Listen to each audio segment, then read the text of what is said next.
बाजोड़ धमाके के बाद हुकूमत खैबर पख्तूनख्वा ने अवामी इज्तिमात पर पाबंदी आयद कर दी है। महकमा दाखिला खैबर पख्तूनख्वा ने डिवीजनल कमिश्नर्स और डिप्टी कमिश्नर्स को मरासला जारी कर दिया। आपको बताएं कि बाजोड़ धमाके के बाद हुकूमत खैबर पख्तूनख्वा ने अवामी इज्तिमात पर पाबंदी आयद कर दी है। महकमा दाखिला खैबर पख्तूनख्वा ने डिवीजनल कमिश्नर्स और डिप्टी कमिश्नर्स को मरासले जारी कर दिए हैं, जिसमें वाज़े तौर पर अवामी इज्तिमात पर पाबंदी का फैसला जारी किया गया है। बाजोड़ धमाके के बाद हुकूमत खैबर पख्तूनख्वा ने यह बड़ा फैसला किया है। तमाम अवामी इज्तिमात पर पाबंदी आयद कर दी गई है। महकमा दाखिला खैबर पख्तूनख्वा ने डिवीजनल कमिश्नर्स और डिप्टी कमिश्नर्स को मरासला जारी कर दिया है। मजीद जानते हैं डॉन न्यूज़ के नुमाइंदे अब्दुल हकीम मोहम्मद से। जी अब्दुल हकीम, मजीद क्या अपडेट्स हैं और मरासले में क्या कहा गया है?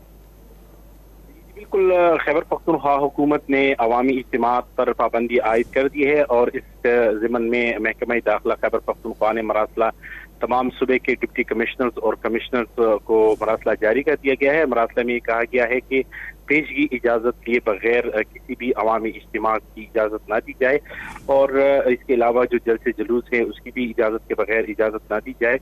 मरासले में तमाम कमिश्नर और डिप्टी कमिश्नर को ये हिदायत जारी कर दी गई है कि इस पर सख्ती से अमल दरामद किया जाए और ये इक़दाम जो है बाजोड़ धमाके के बाद पख्तूनख्वा में दहशतगर्दी के बढ़ते हुए वाक़यात और सिक्योरिटी खदशात के सूरत हाल के पेश नज़र उठाया गया है। जी, बहुत शुक्रिया अब्दुल हकीम मोहम्मद अपडेट करने के लिए।